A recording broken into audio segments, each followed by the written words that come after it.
Welcome to Minerva Meets. I'm your host, Sonal Chandler, and this is episode 16.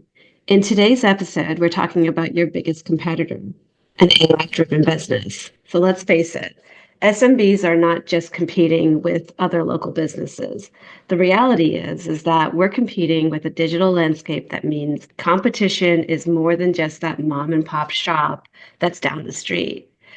I recently read an article by Jim McNamara titled, Who is Your Competition and Where Are They? Where he highlights how this digital landscape and the explosion of AI is reshaping competition. So I reached out to Jim to discuss the article further and invited him as my guest today. Jim is founder and CEO of Eight Penny Labs, a custom software agency based in Atlanta. Welcome to the show, Jim. Thank you so much for being here. And I really enjoyed reading your article as well. Well, thanks, Sonal, for having me. I'm happy to be speaking to you and your audience, and if I can be helpful to them, that's my intention. So yeah, happy to be here. I'm thrilled you read my article. That's great. Uh, Awesome. No, it was great. So, Bedtime reading was why don't we start by why don't you give a background about who you are, who Eight Penny Labs is, and then we could dive in. Sure. So I've been working with and around technology for probably 27 years now.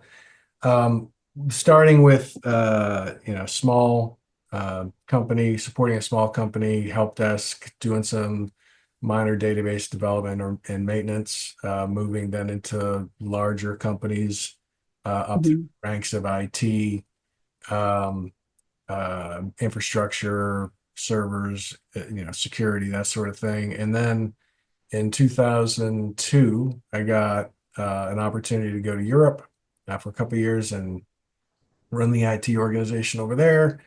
And then in 2004, I came back to start a software project management office for that same company Mhm. and have been building software for various industries and companies since then. So just prior to starting Eight Penny Labs, I was the COO of a SaaS company where we built award-winning software mostly for the defense contractors. It wasn't necessarily that way, but that's where our customer base was.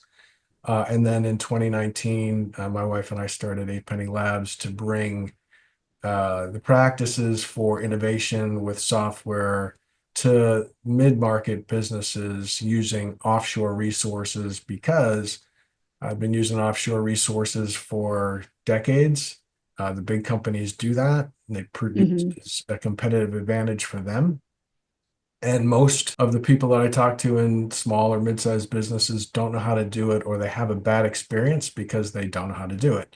And so I help them learn how to innovate and use those resources so that they can keep pace in today's digital economy. Yeah, and I really love that background about and how you kind of explain it because as I started my journey into the small business ownership world, there are a lot of gaps, right? I mean, we as small business owners, I think we do a hell of a job, right? But at the same time, there are gaps that, whether it's in cybersecurity or in software development. And when I meet people who are truly vested in trying to help that group of individuals, it just warms my heart. So thank you for all of that. Sure. I mean, I agree. I think, the SaaS company I worked for was a small business. One of Mhm. the first things I did when I came on as a COO is outsource IT. And the reason for that, and you'll be able to speak to this for sure on the security side, the requirements, the obligations that all businesses have nowadays around security or Mhm. innovation is the same, whether you're small, medium, or large. And for a small business, you can't afford to hire all the skills that you're going to need on that journey. And it makes sense in many cases to outsource that to an agency that can provide you what you need when you need it. And so the unicorn, like the IT person, the technology person that could do everything you need, A, doesn't exist. B, Yeah. they do exist, you can't afford them. C, if you can afford them, they won't stay because they'll be bored and they need to keep their career moving. So, Yep. it produces this situation where companies like ours can thrive because there's a need. There are those gaps. Yeah. Absolutely. In fact, you mentioned the security world. There's a CMMC compliance Mhm. that, if you're a government contractor, you're required to have, and it's trickling down to some of the small businesses, and they've got to make that hard decision on whether or not they even want to pursue those because just becoming compliant is so costly, right? And Yeah. it's taking them out of the game. So having a partner that understands that space and how to get there is just key. Well, I wanted to get into your article, and when I was reading it, you had mentioned in the article that, if a business isn't meeting modern customer expectations, up Mhm. to a third of their customers will leave without even complaining. Yep. And that stat just like stuck out for me because that's a huge number, right? And so really interested in hearing, why do you think so many businesses fail to see this coming? Well, I think it's not uncommon for many businesses to be slow in the uptake of technology because, like, when you're learning anything new or encountering anything new, it's uncomfortable, right? So Yeah. that feeling in the pit of your stomach, you're nervous, brings you back to, when the teacher passed out a blue book for a Yeah. pop quiz. You're like, oh, I didn't read that. But that triggering is all biological. You really can't avoid it. It's your brain sending chemicals saying, hey, pay attention here, you're in danger. Hmm. So adopting new technology for many is the last thing they want to do. Hmm. So it's not necessarily that they are blind to what's happening. They just discount it in their minds, like, oh yeah, they're doing that, but I don't need to. My customers love me. Or I'm in a niche or I'm in a geography that I don't have to worry about that because I don't have any competition in my geography. Well, what happened is the explosion of technology, the big companies, company like Amazon. I love to use Amazon as an example. Yeah. So nowadays, we're living in a world that's highly, it's plenty of processing power, plenty of storage capability, plenty of network bandwidth, which we'll get to talking about why that is, how that's Hmm. enabled some of the AI stuff that's out there in the market. But and a generation of consumers like that have never lived without the internet or smartphones, right? So Right. I Right. think if you're 30, you've never lived in this world without the internet, and if you're 21, or 22, you've never lived in this world without smartphones. Right. So that all informs their background for how they want to transact. So when you have a company like Amazon that quite literally you can go on your phone, order something, and have it delivered today without ever to your house, without ever leaving your house, that changes your expectation forever about how you want to do business with everybody. Yeah. So one of the things that I think, especially driven by the younger folks, but not just the younger folks, is how do I drop the cost of transacting with you in a way that is easy for me, low cost for me, gets what I need when I need it. I don't want to have to call a doctor to set a meeting appointment, Yeah. an appointment with the doctor, and have to wait on hold. Why can't I just book the appointment? Like Right. that, those are the things that I know I walk around with and I say, why isn't this easier? And Right. it's just not. And quality technology at the interface for your customers, your employers, your vendors, your employees is really important for long-term satisfaction of those relationships. Yeah. And I did a podcast episode on the customer experience, and we touch on this. And in that episode, we had also talked about how Amazon has created this instant gratification, right? Of being able to get, your products or whatever you need right at your door, literally within hours. And, as a small business, that's what you're competing with, right? That's the standard that you're competing with. That's right. And the mistake that I think some businesses make is they say, well, I don't sell small things. I don't Yeah. sell paper. I don't sell, deodorant. I sell Right. something else. I sell a service. It's like it doesn't matter, right? The you can right now you can go on your phone, search for an automobile, finance an automobile, buy an automobile, and have it delivered, and you don't even have to go test drive it or leave your house. Yeah. That's Yes, a pretty exactly. big purchase. Now, I don't know why people go without driving the car, but some people know that they want it. It's like, uh, so it's not the excuse that it's not right for my business. It's like not really valid. It's more you're not thinking about how you can satisfy your customers in the way that they're looking for it. You're stuck in. Mhm. Yeah. Yeah, and this concept of, well, I don't necessarily need to innovate, my customers love me, Mhm. is it's very that the same is true in the world of security when it comes to small businesses because there's this I actually just put a poll up on LinkedIn where I was asking, what is the one of your security weaknesses? And one of the responses was it's not going to happen to us, right? This Yeah. thinking that it's not going to happen to us. And that's one of the largest vulnerabilities I think that any business can have is to think that they don't need to do anything. Right. Well, right. And on the security side, just for your listeners, my IT background goes pretty far back. Used to be that you were fairly safe with that assumption because you needed to be a target. Oh, Right. I need a name that somebody knows and they're going to come after me. Nowadays, that's not the case. The technology that was probably invented to help secure your network is used to help exploit it. So they can scan a range of IP addresses to see what they get, and then they Yeah. go after what they get. Yeah, absolutely. So let's bring in our good friend AI into the conversation. Yeah. So, obviously that's the buzzword, it's the topic everywhere you go, but I'd love to get your perspective on how AI is changing competition for small businesses and mid-sized businesses as well. Sure. So first, let's talk about. I mean, the AI is such a big topic, but let's get grounded in that it's not new. Right. Right. AI, Yes. AI started, they were started talking about it in the 50s, I think, at a conference in Dartmouth or at Dartmouth. And it's been around for a long time. Expert systems, there have been starts and stops in terms of investment and generating the next level.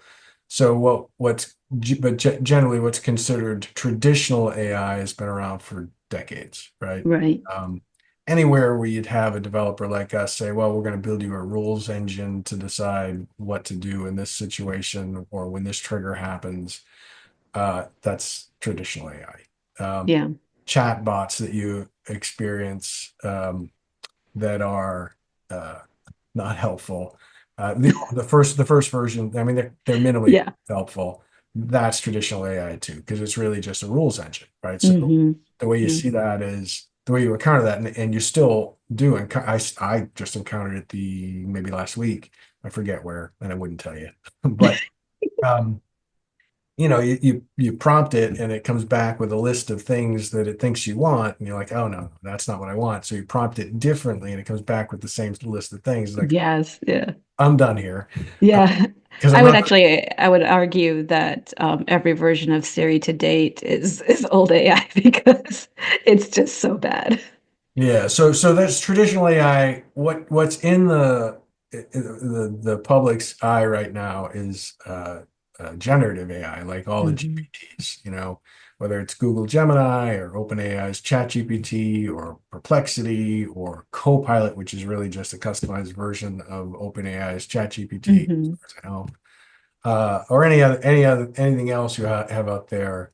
That's got the media in a frenzy, and it goes through, oh, the Terminator movies, the world's gonna be over, and maybe I don't know, right? Like I think it's a little early to be predicting that, but I don't know.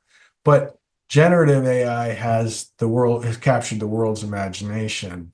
Yeah. And the reason I think that the AI boom is happening is because of what I was mentioning earlier. We've got highly productive processors, a lot of storage, high bandwidth networks, and that Hmm. creates, the ecosystem, if you will, necessary for the innovation to happen and be useful, right? One of the worst ways that you can upset your users if they have to wait a long time for whatever Yeah. they're asking for. So same is true for AI. And AI, again, requires a lot of processing power. They're talking about all the data centers that they're building, all the power needs that they're going to need, that whole thing. And so I don't know that AI innovation is going to slow down. I think it's just going to accelerate until it hits that next place where computational needs are beyond what's possible. So, and I don't, Yeah.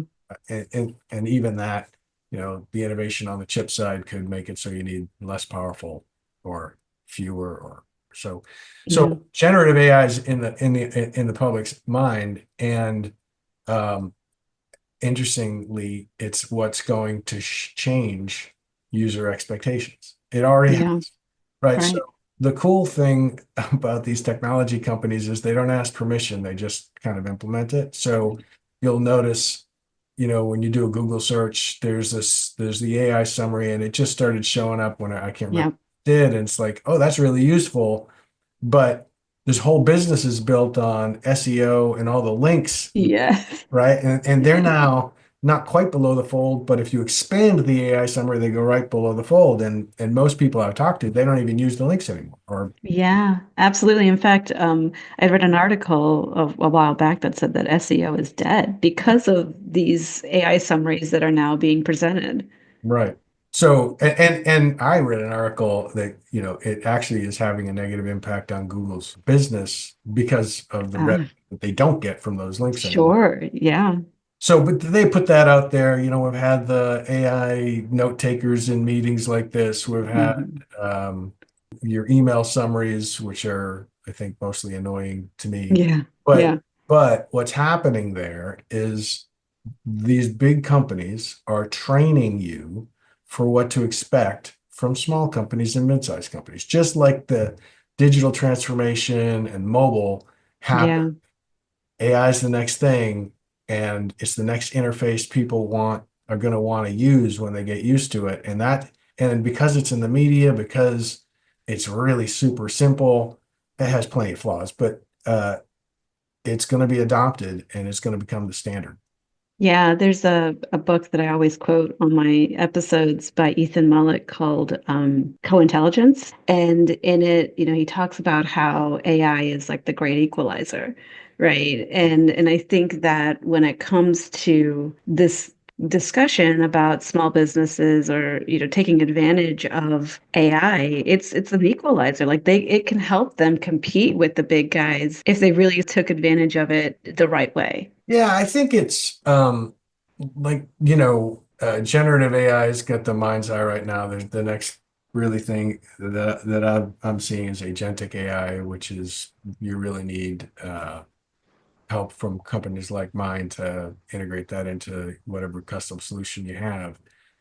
But just for generative AI, just for something like ChatGPT, you can create custom GPTs that enable you to do things way faster than you could Hmm. doing them on their own. Plus, the various software that's out there that build their own agents into their application, uh, you know, um, make it way easier for you to accomplish something. So I was building a slide presentation yesterday, and I was just at a point, like as I was thinking about the story, I was just at a point that I was going to tell. I was just at a point where I thought, you know what, a process map would be good here.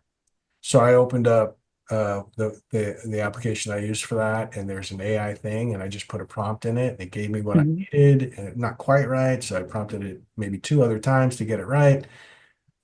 Made a manual adjustment to where a line was pointing, and then like, yep, that's good enough. And in say 90 seconds, Yeah. I was done with it. And it's not overly complicated, but it probably would have taken me 30 minutes to do it.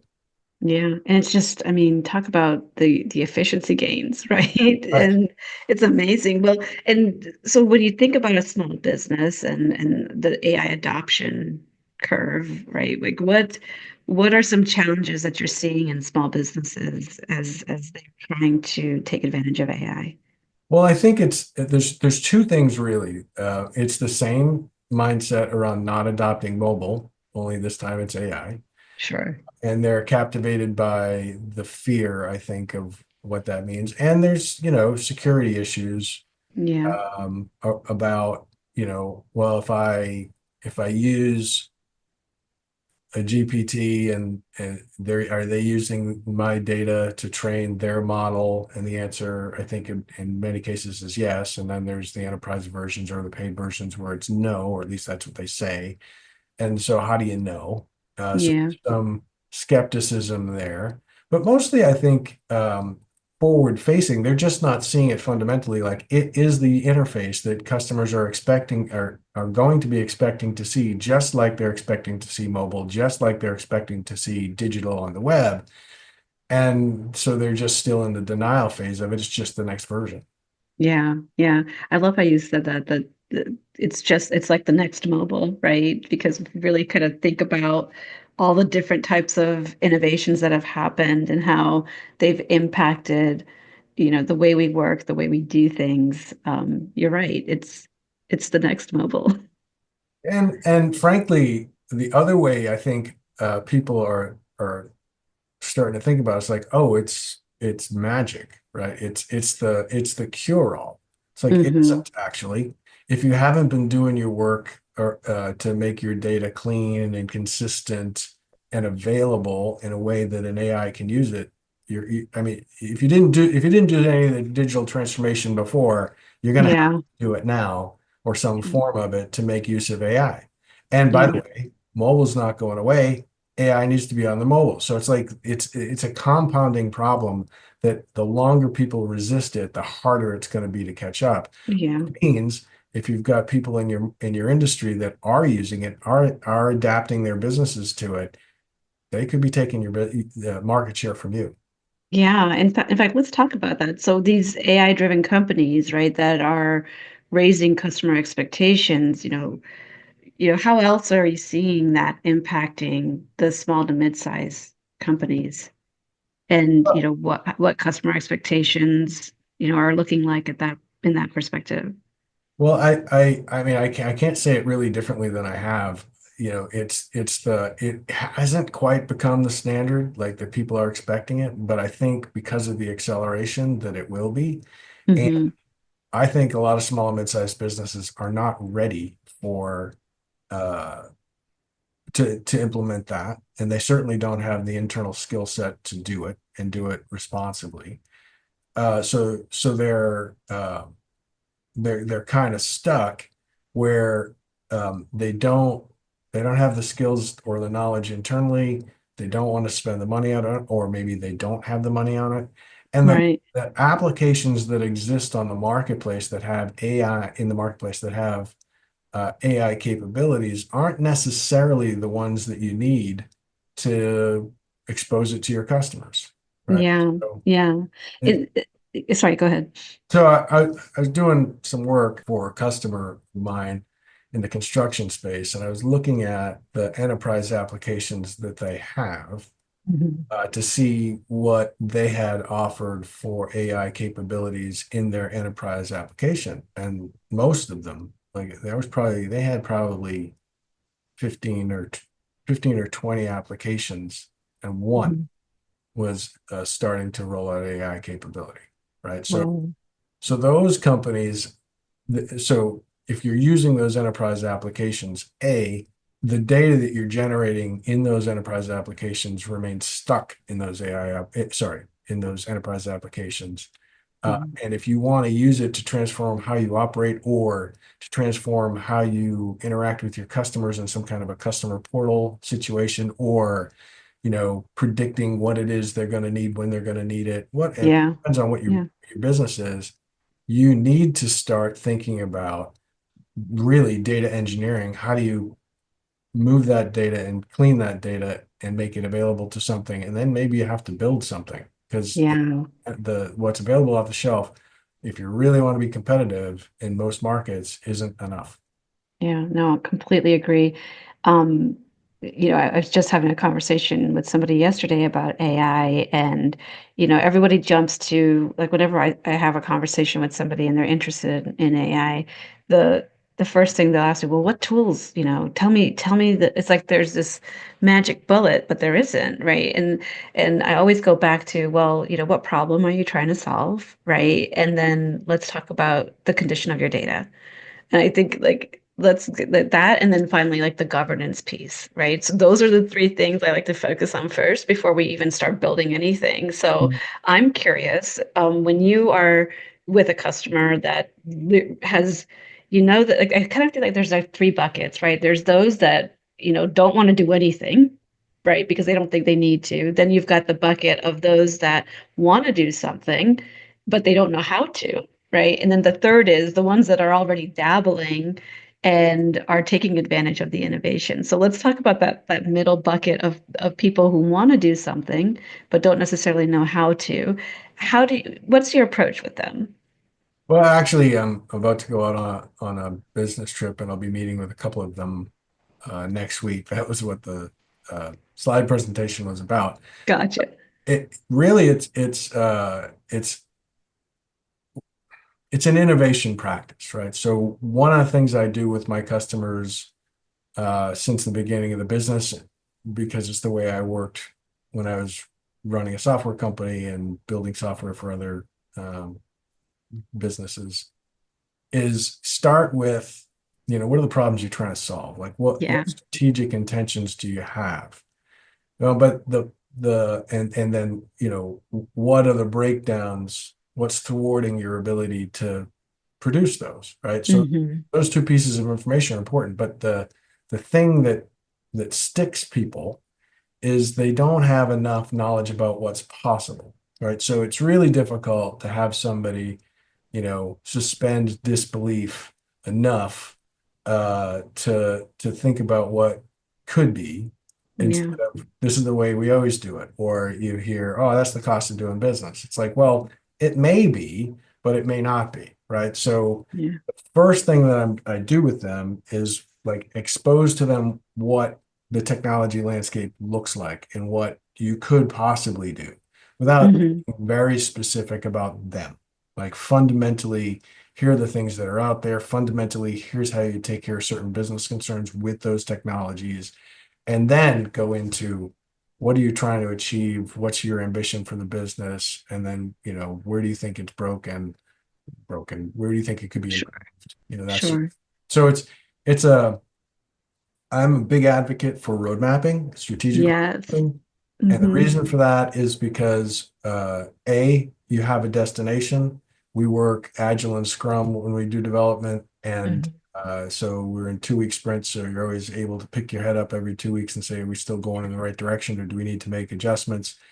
The reason we do that is to keep the costs low for our customers, so that you don't end up too far away from where you need to be because there's change happening so rapidly in the environment, whether it's in your specific business or with the technology that's available. A roadmap that you created a year ago may not be valid anymore. So you need to be checking against it. You need to practice for checking against it. But the Yeah. first thing is you got to create it. And if Yeah. that is something, I think people in general don't love to plan. Um, because it's a commitment, at least in their head, to do something, right? And they may not be 100% sure. And my advice to them is it doesn't matter. You don't have to be 100% sure. You have to be. You probably need to be directionally correct, uh, Right. but you don't have to be 100% sure. And the old days of building software using a waterfall method are Oh, just. And there are still competitors of yes. mine that offer that. Yes. And and the analogy I use there is it's like you're in a sailboat, right? So in a sailboat, you're at the mercy of the wind and you're tacking, zigzagging along Hmm. the line you Right. get to. Well, Agile helps you stay closer to that line so Hmm. that it reduces your rework, which makes it cost less, and it gets you done faster, which makes it cost less. Uh, Yeah, absolutely. so, yeah. Well, I mean, that's music to my ears because I love hearing strategy and planning and road mapping because that's just really what I help a lot of my clients do. And, oftentimes what happens is I get called in to help, do some type of implementation.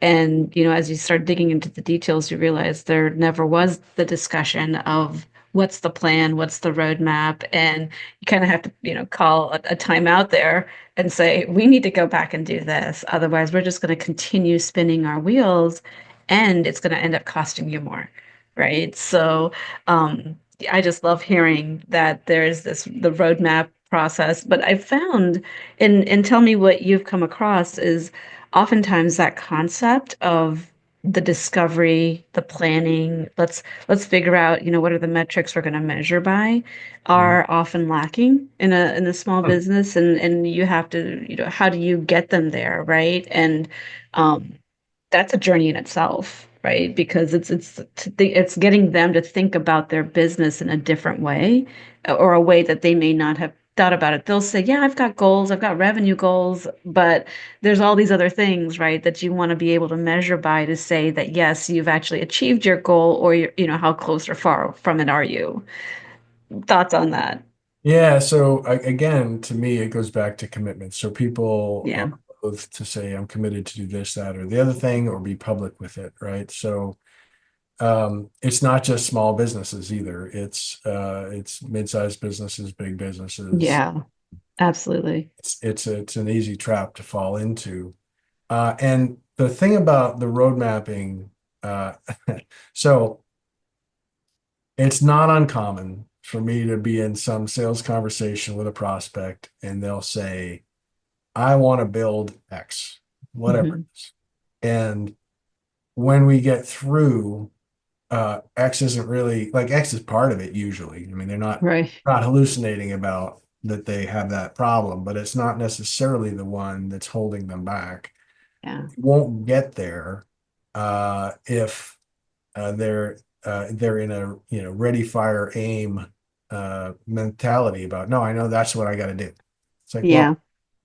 slow down, let's have a conversation. And that's really the way we run our business is that it's like, look, the dirty little secret in my industry is we're going to bill you for as long as you can take it.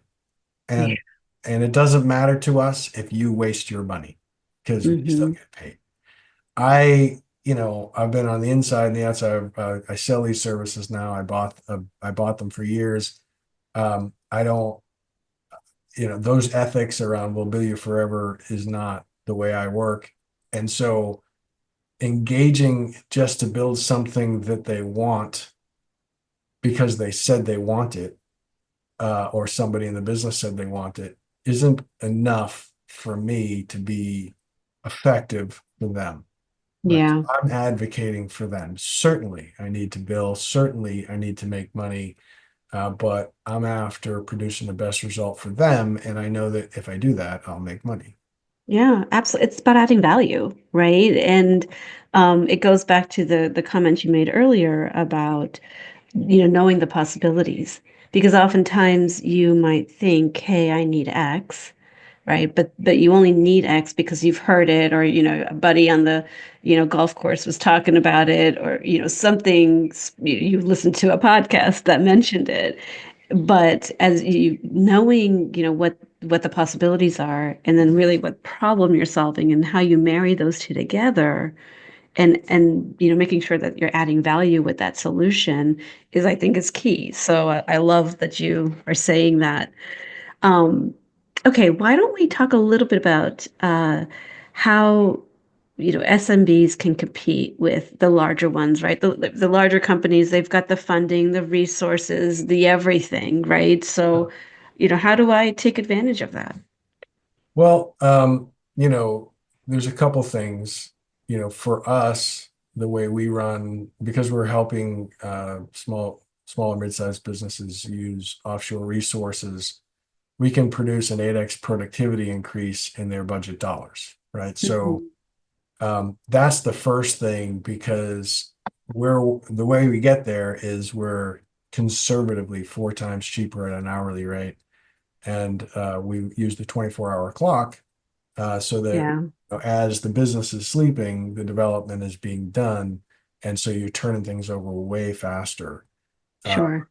So it really becomes at least an 8x productivity boom. So that's the first thing.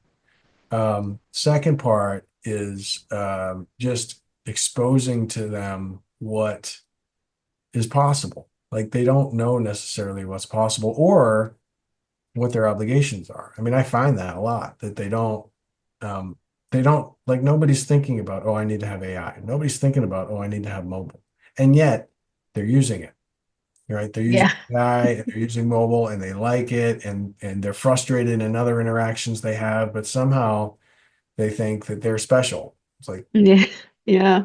no, I mean, nobody's that special. Right.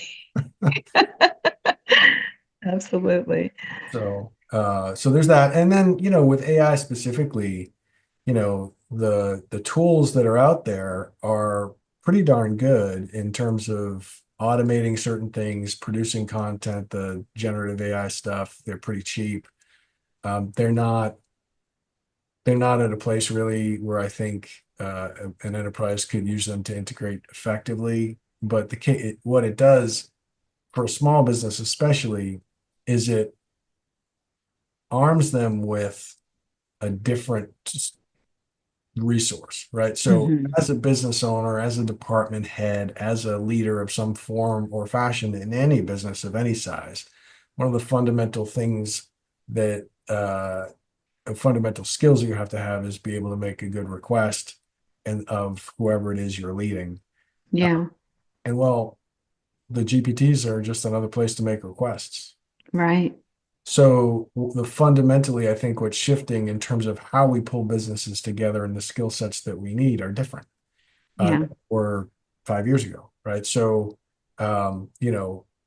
it's the AI evolution, if you will, is not going away.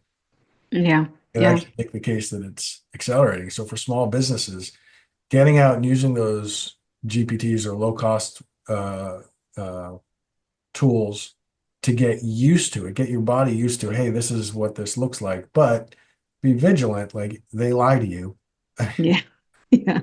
So I did at one point I said, I forget which one it was. I had subscriptions to several of them, but I said, I gave it a prompt to say, tell me what I think, my thinking on um, uh, custom software development, and I pointed it at my website. I pointed it at my LinkedIn. I gave it resources. Yeah. Yeah. I was, and it came back with this thing, this document, and I'm reading it. And I'm like, okay, okay, like I know where it got that. I know where it got that. All of it was true. I got that, get that. And then I realized, then I got to a certain place, and I was like, oh, hey, cool. I didn't know I gave a talk on neural networks.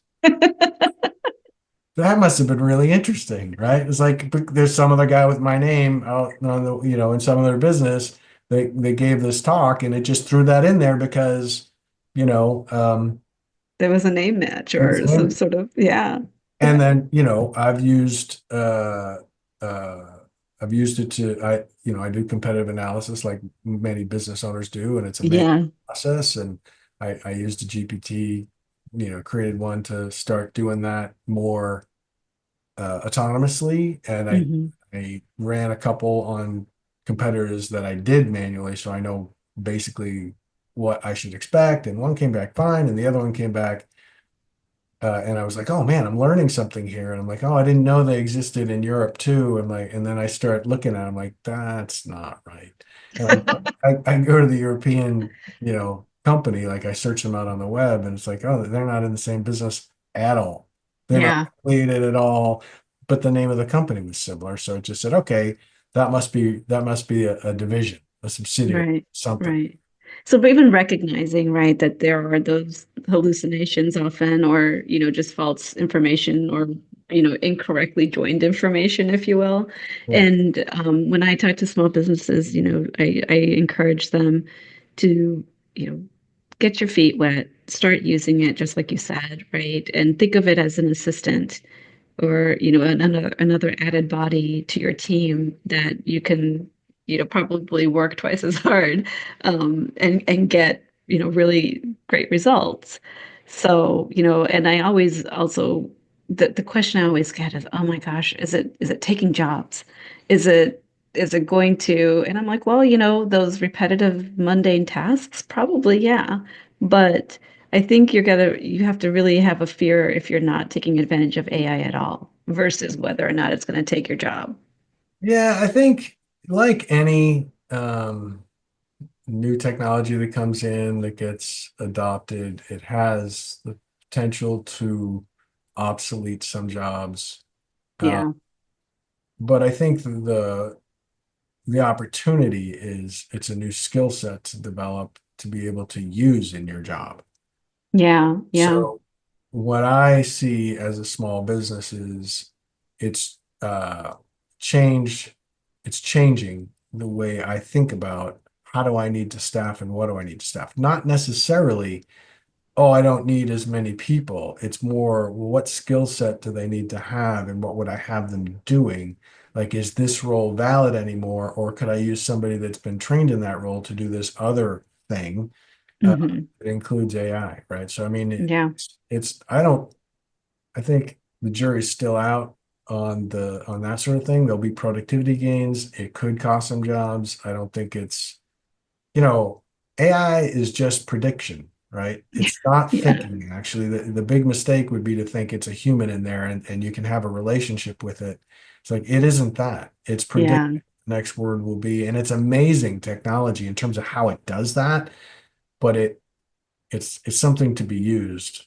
yeah, Uh, yeah. yeah. No, completely agree. Well, this has been a very interesting conversation, and really appreciate that you took the time to come on the show. And I always like to end with some takeaways. So as we were talking, I jotted some down here, and feel free to chime in as I go through these. I think when it comes to small businesses, and as they're kind of looking at the AI innovation and or revolution, if you will, here are some ways that I think that they can get started. Number one is first realizing that um, AI really is reshaping that competition landscape, right? And you can't ignore it. It's not an option. So don't, right? It's like don't ignore that this thing is happening, because sooner or later, if you don't get on the bandwagon, it can leave you behind. Well, Um, and it's mhm. there's no magic here to AI. You are if Yeah. you haven't been involved in upgrading your digital experiences, your environment, you are behind. Absolutely. Yep. Completely agree. And, I think that, earlier I had talked about how AI is the great equalizer. And I really believe that that's true for small businesses, is that they can actually leverage AI to kind of level that playing field and compete with the mid to large organizations if they do it right. Right. And I'm not saying it's the golden ticket, but I do think it's a level playing field. Yeah, I don't think there's any such thing as a golden ticket. I think Yeah. that it's all about how you use the tools, right? So you can put a hammer in somebody's hands and they can build a house, and you can put a hammer in somebody's hands and they'll build a horribly inefficient and unsafe birdhouse. And That's me. you know, it's how you use the tools, Absolutely. integrate them into your business that matters. Yeah, completely agree. And I think the last takeaway here is like always encourage everybody to get started somewhere. Start small, start experimenting, keep experimenting, and partner with somebody, a trusted advisor, ask questions, create your own um little group of a cohort of your own, right? Where you're talking to other people and understanding how they're leveraging it, seeing the how you can leverage it within your organization, but keep that experimentation going. Keep that open mind of exploring how to take advantage of innovation. In a technology-oriented company, or department, I think the best about what I always used to say to my teams was let's try it, and if we have to, let's fail fast. Like Absolutely. Yep. fail and move on, iterate. You learn so much from doing it wrong. Uh, hmm and the idea is to do that as quickly as you can to keep your costs low. But the gain you get from that is all of the wisdom around, all right, well, how could I better use it? Yeah. In fact, the fail fast thing, right? As small business owners, that should be like something, in our creed or something, right? I Because mean, that's how we survive, right? We've got yeah. to fail fast and keep going. Hmm. Yeah. Well, wonderful to have you here. Thank you so much. Can you please let our listeners know where they can find you? Tell us all your information so if they want to get in touch with you, they can. Sure. And my website's 8pennylabs.com. That's you can get to it either the number 8 and then penny labs, all one word.com. You can read about our what we're up to. I've got a blog there as well. That's at eightpl.com/blog. A lot of content there. I'm also on LinkedIn. We'll be launching our X channel soon. So both 8 Penny Labs, at 8 Penny Labs or at Jim McNamara will get you to those locations and for the most part. And yeah, I'm out there. I get a lot of content out there. So happy to have a Yes. conversation, reach out. Yeah. Yeah, and we'll put all of these links in the show notes and definitely go out there and visit the website. There's a lot of good content out there. Thank you so much, Jim, for being here. I just want to remind people how to contact Minerva. You can go to our website at minervaconsultinginc.com. You can even contact us via email at letstalk@minervaconsultinginc.com. And before we take off here, I always like to ask our listeners to take 3 quick next steps. Number one, subscribe to the podcast so that you don't miss a new episode. Leave a rating and add a comment. I love to read all of them, so please do. Thanks again, Jim. I really appreciate you being here, and I'm looking forward to having you back. Thank you. My pleasure. Anytime.